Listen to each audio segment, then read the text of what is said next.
5 a 41. Marcos, capítulo 4, versículos 35 a 41. E depois nós estaremos lendo João 14, versículo 12. Que você me acompanhe, no nome de Jesus, essa palavra riquíssima que Deus nos proporciona nesta manhã. Eu estive tentando, fazer algo da minha vontade esse final de semana, trazer uma palavra que estava no meu coração, mas Deus insistiu que fosse essa, e é essa que Deus vai usar para te alimentar aí nesta manhã, no nome de Jesus, que diz assim a palavra do Senhor. E naquele dia, sendo já tarde, disse-lhes: passemos para o outro lado. E eles, deixando a multidão, o levaram consigo, assim como estava no barco. E havia também com ele outros barquinhos. Levantou-se grande temporal de vento, e subiam as ondas por cima do barco, de maneira que já se enchia. E ele estava na popa, dormindo sobre uma almofada. E então o despertaram, dizendo-lhe: mestre, não se te dá que pereçamos? E ele, despertando, repreendeu o vento e disse ao mar: cala-te, aquieta-te. E o vento se aquietou, e houve grande bonança. E disse-lhes: por que sois tão tímidos? Ainda não tendes fé? Então sentiram um grande temor e diziam uns aos outros: mas quem é este, que até o vento e o mar lhe obedecem? Glória ao nome do Senhor. João 14, versículo 12, diz assim: na verdade vos digo que aquele que crê em mim também fará as obras que eu te faço, e as farás maiores do que estas, porque eu vou para o Pai. Vou repetir: na verdade vos digo que aquele que crê em mim também fará as obras que eu faço, e as fará maiores do que estas, porque eu vou para o meu Pai. Que Deus abençoe essa palavra e que você esteja atento ao complemento dela agora, no nome de Jesus. Meus amados, conforme os versículos anteriores, nós podemos concluir nessa leitura de Marcos 4, de 35 a 41, que Jesus vinha de uma grande jornada, uma grande batalha daquele dia, uma jornada difícil, cansativa, não é assim? E o texto inicia dizendo que já era tarde, ou seja, era final do dia, a noite se aproximava, e Jesus já estava realmente no final da sua jornada diária. E quando Jesus sugere que passassem para o outro lado, eles não se opuseram, os seus discípulos, eles não questionaram. Isso me chamou muita atenção, porque os discípulos, eles não questionaram a Jesus por que eles deveriam entrar no barco, já chegando à noite, entrar naquele barco.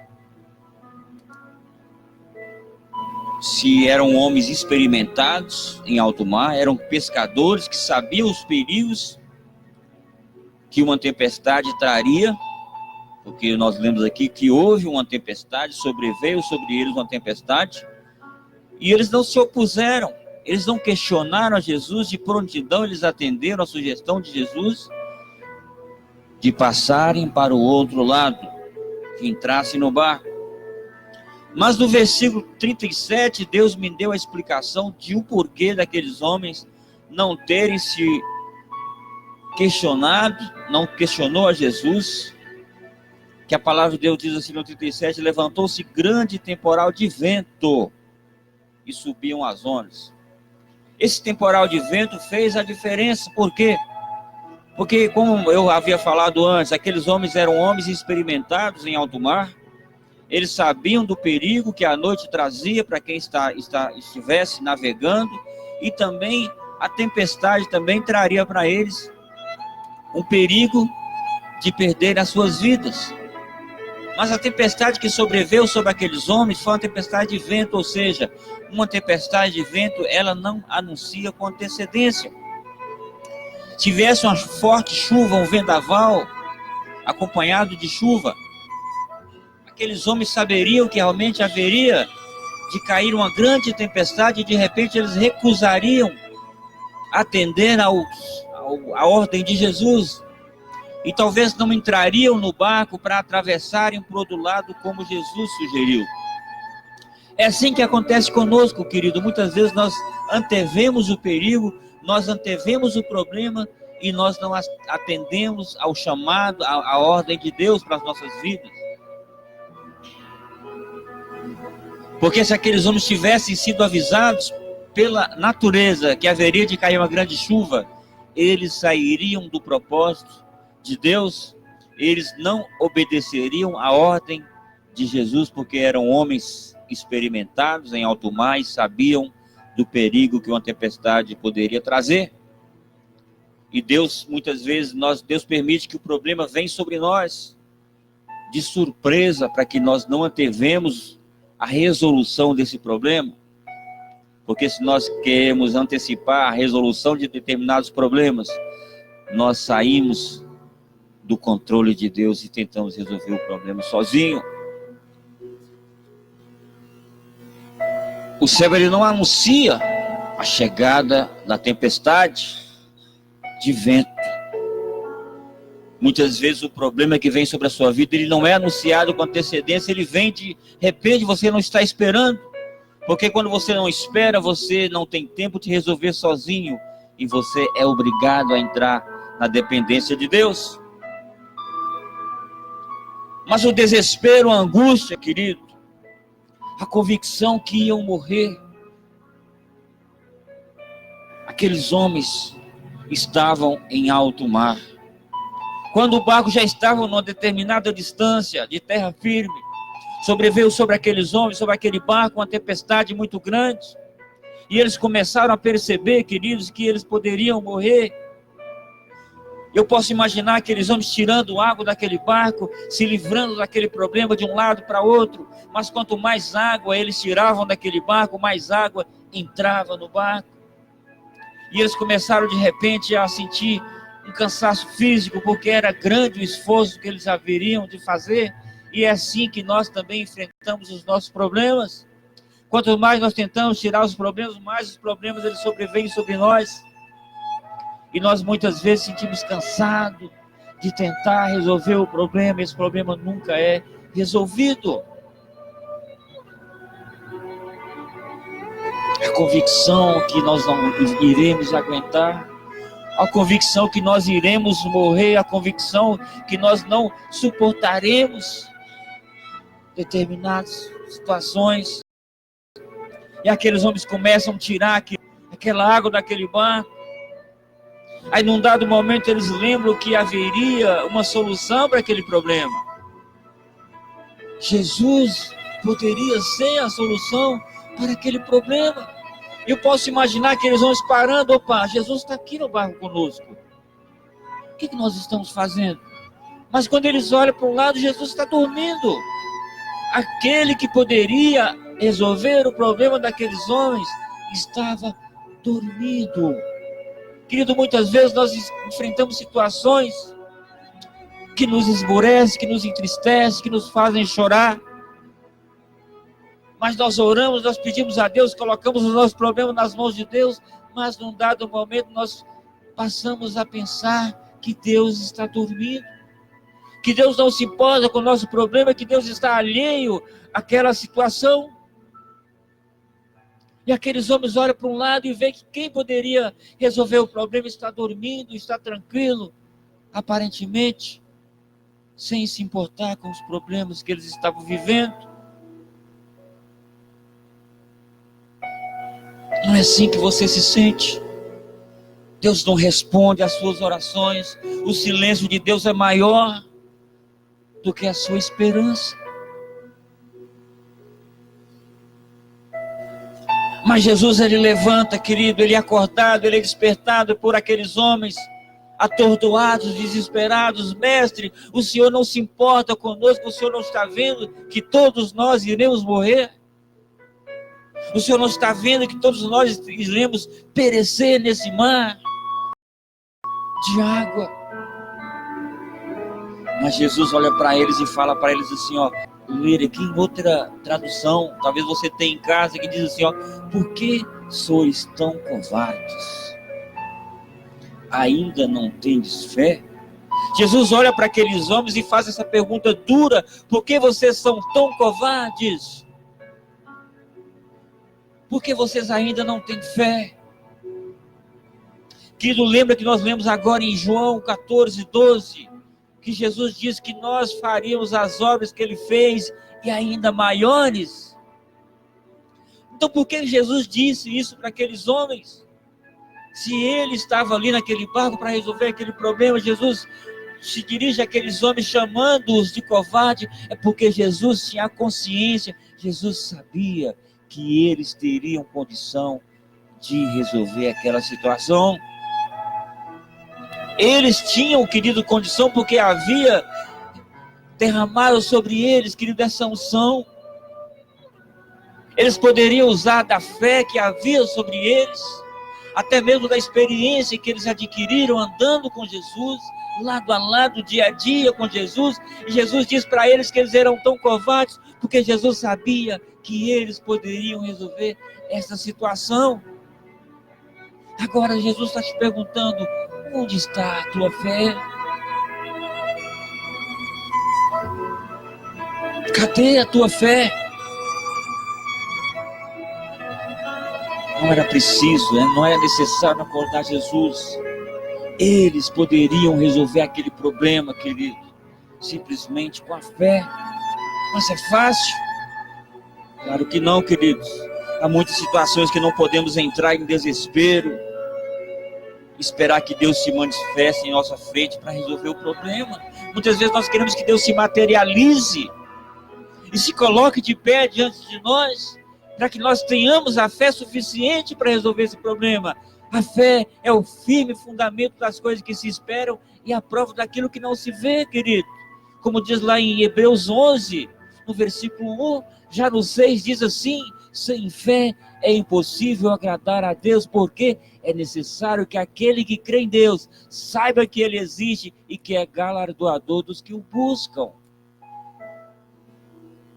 E Jesus olha para aqueles homens e diz: por que vocês são tão covardes? É um erro ficarmos o tempo todo querendo sentir a presença de Deus. Você está achando que eu estou sendo até herege nesse momento? É um erro você querer ficar sentindo a presença de Deus. Sabe por quê, querido?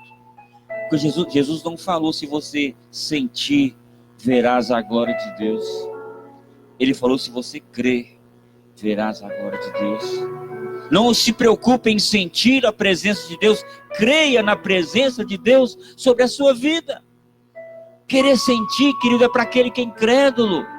Querer sentir é aquele que faz uma viagem daqui num determinado lugar, para que naquele lugar ele obtenha uma cura, que ele obtenha uma graça, que ele obtenha um favor de Deus. Não é preciso. Sinta dentro de você a presença de Deus, crendo. Não é sentindo a presença de Deus, você tem que crer na presença de Deus, porque Jesus falou: se crermos, veremos a glória de Deus, como diz lá em João 11, no versículo 48, aliás no 40.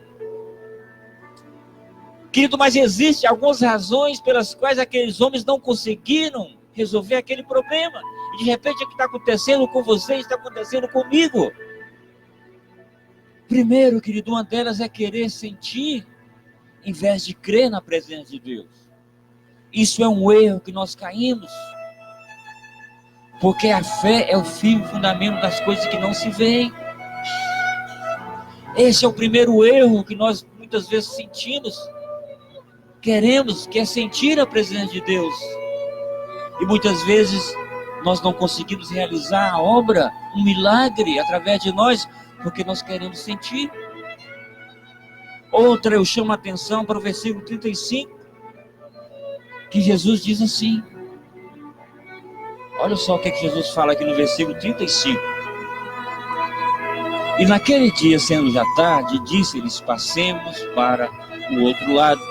Querido, se Jesus falou: passemos para o outro lado, é porque eles irão passar. Se Jesus falou: vamos passar para o outro lado, é porque você vai passar com ele. Quando Jesus diz que nós passemos para o outro lado, é porque nós vamos passar. Se Jesus diz que eu estou contigo todos os dias até a consumação dos séculos, é porque Ele está. Esse também foi um erro daqueles homens que esqueceram da palavra de Jesus antes deles embarcarem. Passemos para o outro lado. Jesus diz para você que você vai passar. É porque você vai passar. Creia naquilo que a palavra diz ao teu respeito. E a razão muito importante, querido, está no versículo 36, que diz assim, o versículo 36, e ele despertando, e eles deixando a multidão o levaram consigo, assim como estava no barco, e havia também outros barquinhos com ele. Esta é a principal razão pela qual aqueles homens não resolveram aquele problema sem precisar de acordar a Jesus, queridos. Havia outros barquinhos nas águas com aqueles homens, ou seja, havia outras vidas também prestes a morrer, prestes a perecer, queridos. E em momento algum aqueles homens se preocuparam com aqueles outros barquinhos que haviam nas águas. Haviam além deles outras vidas, queridos, prestes a morrer naquela tempestade, mas aqueles homens em momento nenhum se preocuparam com aquelas outras vidas. Esta é a principal razão pela qual que o milagre não acontece através de nós, porque nós não nos preocupamos com as outras vidas que sofrem. Nós nos preocupamos com os nossos problemas primeiro, quando na verdade nós deveríamos amar aqueles a quem Jesus colocou diante de nós, para que nós pudéssemos amar, porque nós somos igreja e testemunho de Jesus, e Jesus amou, nos ensinando a amar. Se aqueles homens tivessem se preocupado, tivessem demonstrado amor por aqueles outros barquinhos, aquele amor expresso no coração daqueles homens iria despertar algo de Deus na vida deles. E o milagre com certeza aconteceria através deles, porque o amor, ele supera tudo. Mas aqueles homens não se preocuparam com os outros, ao invés de se preocuparem com eles. A falta de amor, querido, que existe entre nós, como igreja do Senhor hoje, é que está limitando a nossa vida como cristãos, como testemunho de Jesus aqui na terra. Sem amor não há como, querido, exercer a função pela qual nós somos chamados.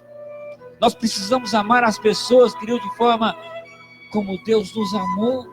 Nós precisamos olhar para a pessoa, querido, com amor, com a gratidão por aquilo que Deus colocou em nós, na posição, querido, de testemunhas de Jesus aqui na terra. Mas a igreja, ao invés de amar, querido, ela é escrava dos recursos financeiros. Hoje a igreja está andando de muletas. A igreja, ela manca, coxa.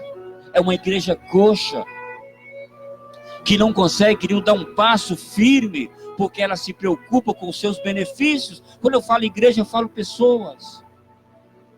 A igreja, ela preocupa, querido, com os benefícios próprios. Ela quer fazer campanhas de restauração financeira, campanhas financeiras para alimentar o seu ego, o seu desejo, o seu deleite. Quando tem pessoas morrendo lá fora, querido, diante do nosso nariz, e nós não fazemos nada em termos de amor para abençoar ninguém. Nós queremos só para nós. Queremos um Deus que dá tudo, queremos um Deus que proporciona tudo, mas não queremos servir um Deus através das pessoas que Ele coloca diante de nós para ajudarmos, para abençoarmos, para amarmos. A igreja é escrava dos recursos financeiros, é falta de amor. Você contrata um pregador de fora, se você não depositar uma grande quantia na conta dele, querido, ele não vem pregar na sua igreja. Ele não vem. Ele tem que constatar que o dinheiro está lá na conta. Estou mentindo, pregador avarento? Cantores, querido, famosos aí, ó. Ele não canta em qualquer lugar, não, queridos. E diz que está adorando a Deus. E chama você também a adorar se você ficar calado. É porque você está falhando. Não coloca uma quantia bem alta na conta dele para ver se ele vem cantar na tua igreja ou na sua cidade. Isso é louvor? Isso é adoração? Onde está o amor? Cambada de hipócritas. Se aqueles homens tivessem amor por aqueles outros que estavam nas águas, queridos, eles procurariam salvá-los e com isso perderiam o medo e fariam com que Deus, através deles, resolvesse aquele problema. Muitas vezes você vive situação deplorável, querido, porque falta amor na sua vida por aqueles que Deus colocou diante de você para você demonstrar amor e você não tem feito isso. Tem muitos eventos por aí, queridos, que são realizados de forma fictícia, só para alimentar o ego de organizadores, que nada trazem para o reino de Deus, que gastam fortunas e fortunas, enquanto tem gente passando fome, quando deveria transformar essas fortunas gastas na realização de eventos em cestas básicas, remédios e coisas parecidas com essas para conquistar as pessoas para o reino de Deus, porque um gesto de amor, querido, você quebra um coração. Você quebrando um coração com um gesto de amor, você passa a ensinar aquela pessoa também a amar. E de repente amanhã você vai precisar do amor dessa pessoa. Mas se essa pessoa não aprendeu a amar com você, que dia você vai precisar do amor dessa pessoa? Eu quero que Deus fale profundamente no seu coração durante toda essa semana através dessa palavra. Que você esteja atento àquilo que Ele irá falar com você, no nome de Jesus. Que Deus te abençoe. No nome do Senhor Jesus. Amém e amém.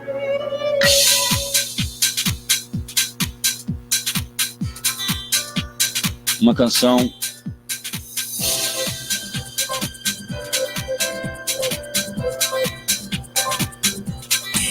que Deus seja. Nós estamos com o horário meio avançado, né? 7h53.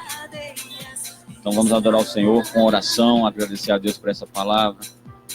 Que você continue também, tem muita canção por aí para você adorar o Senhor. Vamos orar, em nome de Jesus. Pai, eu quero te agradecer. Muito obrigado por teu amor. Muito obrigado, Deus, por essa palavra que o Senhor nos deu.